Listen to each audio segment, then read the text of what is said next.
What's on, ladies and gentlemen? My name's Ross, I like games, and today I am excited, and you should be too. We finally have a look at Soundwave in the Transformers TCG. The lovely folks over at Transformers TCG Towers have gone and done an article today, and they've finally shown us Soundwave. We've been waiting for Soundwave since Wave 1. It is one of the more favoured characters, one of the characters everybody loves, one of the ones everybody wanted. We've been asking and asking, we knew it was coming, it's here, plus a couple of cassette tapes. We've got a lot to look at in this particular video, so we should probably have a little bit of a gander at it. Although, quick side note, this is not the only time you're going to see Soundwave this summer.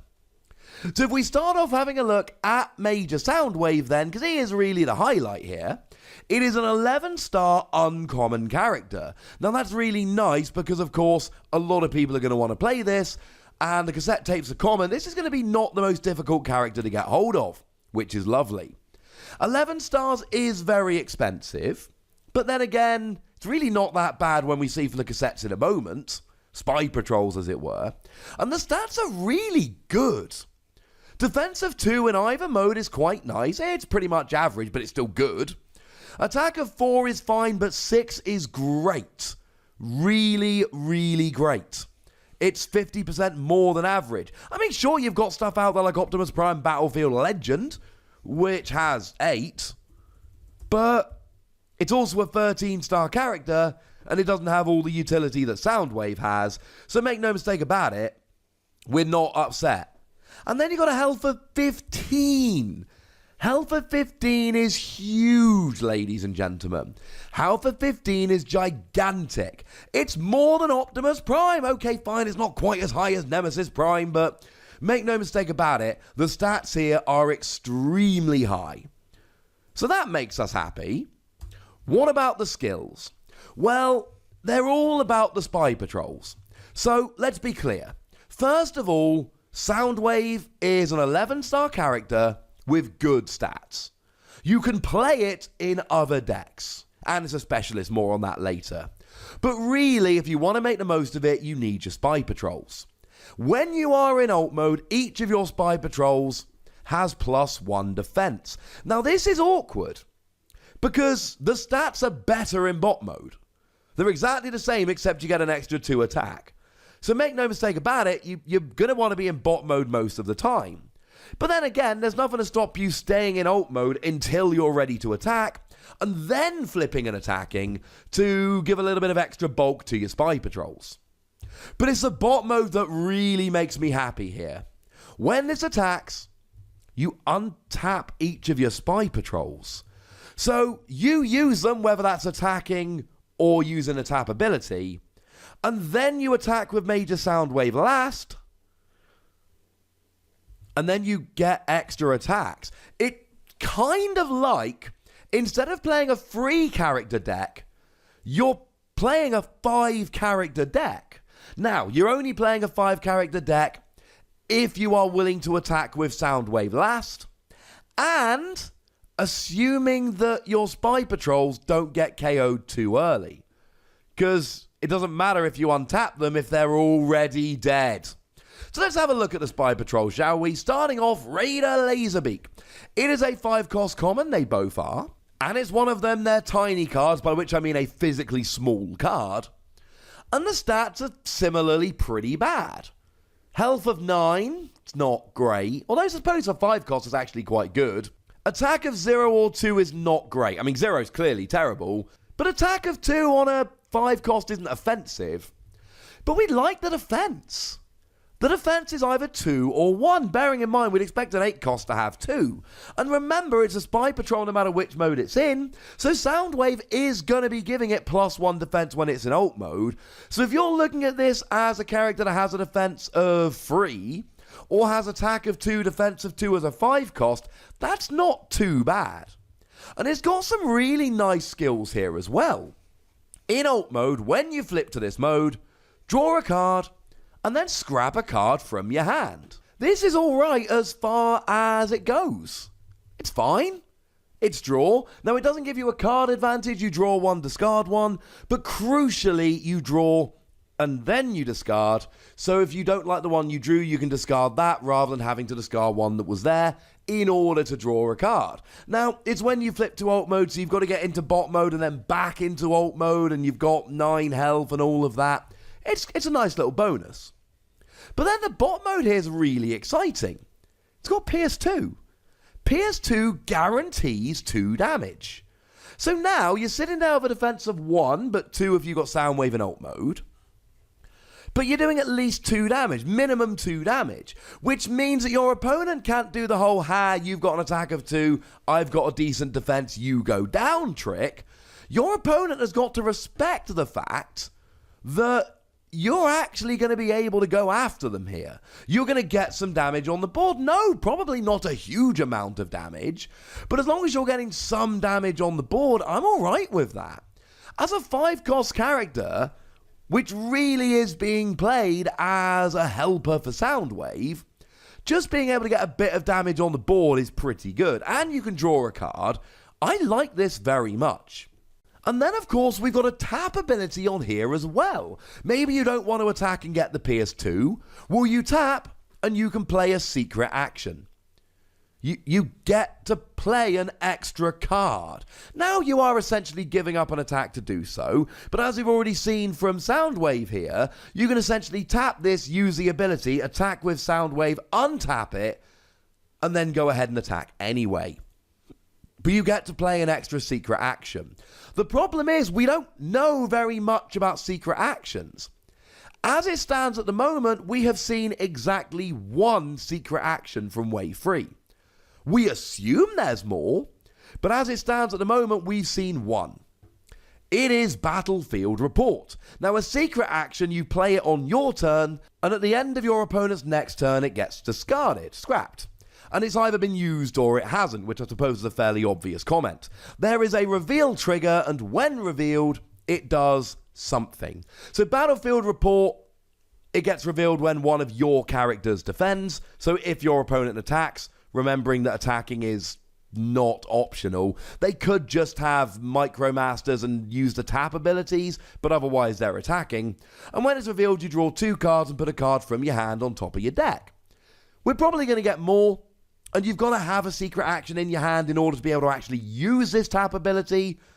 But if you don't have a card in hand to use the tap ability, just attack with it and get Pierce. And then do it again when Soundwave attacks.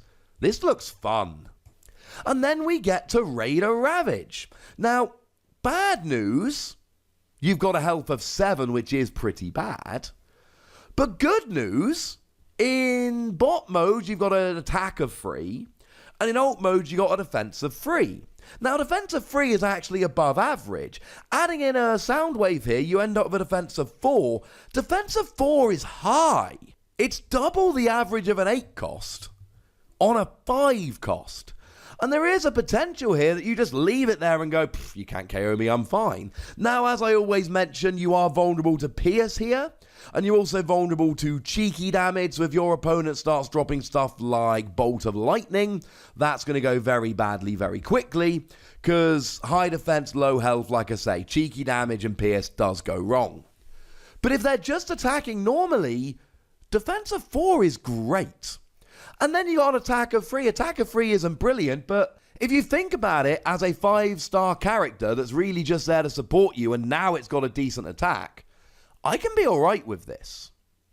But it's got a tap ability here as well. When you tap it, do 1 damage to an enemy. Oh, it's that cheeky damage I mentioned. If that enemy has a defense of 4 or more, you do 2 damage to it instead. Now, to be fair, there aren't that many characters with a defense of 4. But remember, when we say defense of 4, we don't mean a natural defense of 4. It can have a defense of 4 because it's been boosted by other things. So take Blast Shield from back in Wave 1, for instance. That gives you +2 defense. So if you had a 2 defense character with a Blast Shield on, that would put you up to 4, and then you would take the 2 damage. Which then does potentially lean into some mind games where you're like, well, go ahead. Put the Blast Shield on. But you know I'm going to be doing some extra cheeky damage here. And that's kind of fun. Now, incidentally, there are 3 characters who do have a natural defense of 4. None so far that we've seen in Wave 3. That doesn't mean there won't be any. There was one in Wave 2. Anybody name it? It's Blue Streak in alt mode. Because when you're in bot mode and you attack and you flip what you need to flip, which is a white, an orange, and a blue, you get to flip into alt mode where you've got a defense of 4. It's actually a card I revealed very nicely. Well, it was nice that I got to reveal it. You can be the judge on whether you think it was a nice reveal or not. Either way, kinda cool. And then back in Wave 1, we had Demolisher and Bombshell, both of whom did have a defense of 1 in one of their modes. But that's it, ladies and gentlemen. That's all we got. That is the sum total of the bots that we had with a defense of 4. So it's not something you're going to be coming up against all that much, but it is something that can happen. And look, extra damage is extra damage at the end of the day. So if we go back to Major Soundwave then, there is a lot to like. The stats are good, and you really need to play your 2 spy patrols to make the most of it. But you'll notice that adds up to 21. So you can then either play a 4th character, although it would have to be an extremely weak 4-star character, or you could start playing some of these star cards like the aforementioned Bolt of Lightning, or like my personal favourite, Leap of Faith. And then we've got just a great suite of stuff. Because Soundwave has just got good stats. Raider Ravage does cheeky damage. Raider Laserbeak has got Pierce and can draw cards and lets you play a secret action when you tap. And then, of course, if you attack with Soundwave last, you get to reuse both of your Raiders. Because if you didn't untap them, you would go, oh, I've got no untapped characters, and either your opponent would have a turn where they attack with all of theirs, or everyone would untap and it would be your opponent's turn. Whereas if you untap your characters, then either you get 2 more turns of an attack at the end of each, or you get 1 more turn where they both attack once. Or you get 1 more turn where you tap 1 and attack with 1. Either way, this gives you extra turns, essentially. Or at least 1 extra turn where you get to do extra stuff. I love it, ladies and gentlemen. I am a huge fan of this, and I do expect people to be running around making this free bot deck very, very quickly when Wave 3 comes out. My initial reaction, play the 3 of them with some star cards. But that's not the only way to play it, and you know people are going to have a play around. Oh yeah, and it's also a specialist, which means you get all the great stuff, including Field Communicator, which you should know by now is one of my favourite cards, that lets you play the top card of your deck when you attach it, just in case it wasn't good enough anyway. Now, to be fair, Raider Laserbeak is a range character, which gives you access to stuff like Armed Hovercraft, which will do cheeky damage, which works beautifully with the cheeky damage you're already doing with Ravage. And then Ravage is a melee character, so you can use stuff like Body Armor or Power Sword to really boost your attack or defense. Well, bold or tough, but it equates to the same thing in the end. But the thing to remember here is that these are small, weak characters. I don't know whether you want to be playing specific upgrades just for those characters when they are so very weak at their core. But I'll leave that one up to you. I think this is absolutely great, and I'm extremely excited to start having a play when Wave 3 comes out. But I'd like to know how excited you are, what you think about this, so please do let me know in the comment section. Go nuts! But please do remember the rule. Be nice, would you? And then make sure you like this video, subscribe to this channel, and follow me on Twitter at the Wossy, where we talk about games like Transformers and a whole bunch of others. But by far the most important thing, as always, look after yourselves till next time. Thank you very much for watching. My name's Ross, and you've been watching Wossy Plays.